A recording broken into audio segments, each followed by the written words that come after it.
In organizing this conference, my primary interest was to advance the science of psychology by helping professionals to better understand parental alienation syndrome. I also wanted to bring together professionals in family law and family mediation that work with mental health professionals in assisting alienated children and targeted parents. It was important to also give comfort and understanding to targeted parents. And with that in mind, I wanted to also invite them to attend. The fact that so many of them also expressed an interest in being here is but one measure of the success of this conference. In respect to helping targeted parents through the complexities of litigation, it's common knowledge that the very process of litigation only exacerbates the emotional stress of not being able to bond with the alienated child. So I would like to offer some guidance, a few words of advice.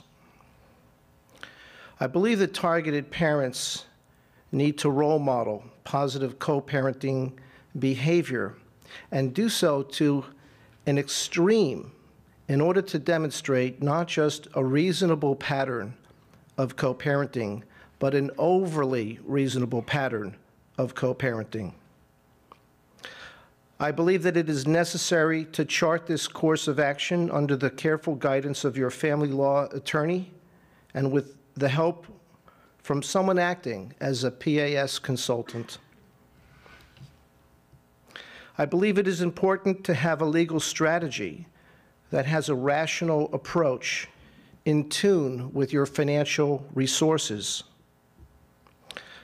I encourage targeted parents to instruct their attorneys to show the softer side of their litigation style when communicating with opposing counsel, not just to minimize legal expenses, but to build a more effective case to buttress your goodwill and good intentions to co-parent.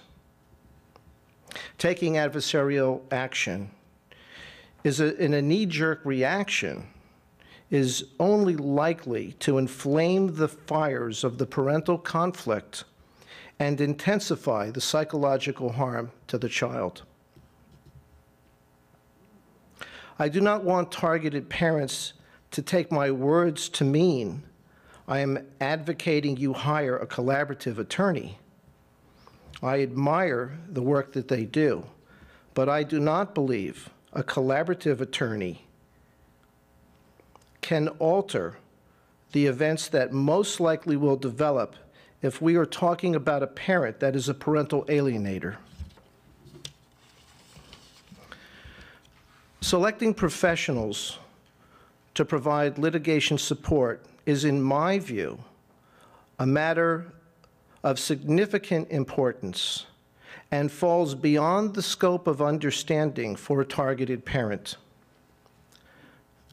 The decision to select professionals for litigation support is critical to the outcome of your case. It should not be made without the input of a PAS consultant working with your family law attorney. For the targeted parent, awareness of complex litigation issues is just as important a factor as the importance of the targeted parent understanding the problem of parental alienation syndrome. They go hand in hand. Be aware that in parental alienation syndrome, false allegations of abuse should be expected. That means there are precautions that you can and should take so you can avoid the traps and staged events employed by alienating parents to market you as abusive. I would encourage targeted parents to be proactive and engaged in your child's life. Do not rely on your former spouse to share information or keep you informed about anything. There is a learning curve that comes through this process, and as a targeted parent, you should not assume you will get a passing grade in court merely because you are a loving and caring parent.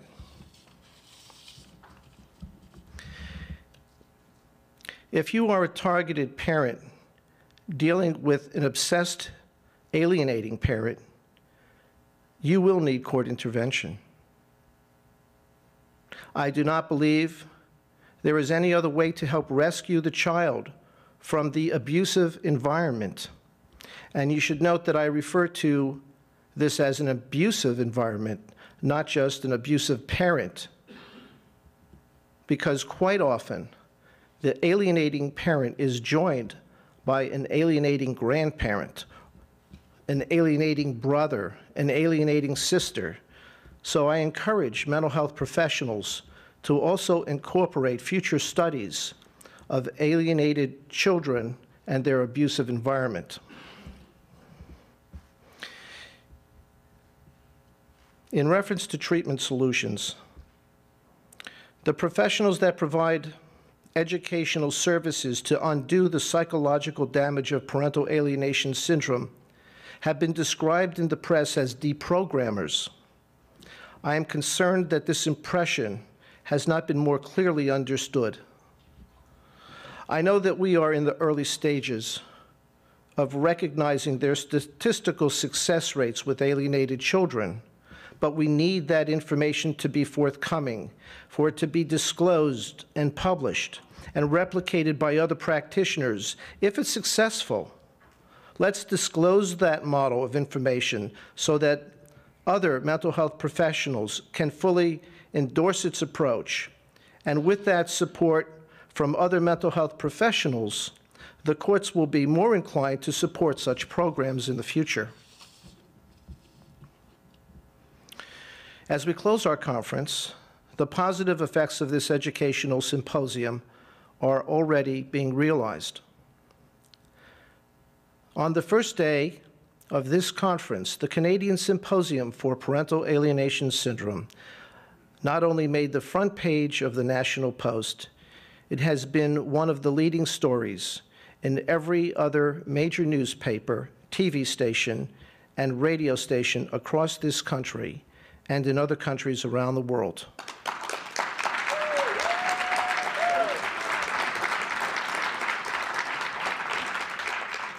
What makes this coverage so encouraging is the recognition in the press that parental alienation syndrome is a widely recognized form of child abuse. Professionals and judges do care. They want this child abuse to end. They want professionals to help by providing treatment solutions and intervention. This work must continue to be our mission.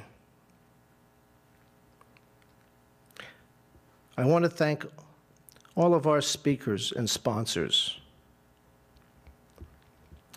I believe that this has been a truly historical landmark event in understanding parental alienation syndrome, and the speaker presentations given at this conference will be studied by educators and professionals for generations to come.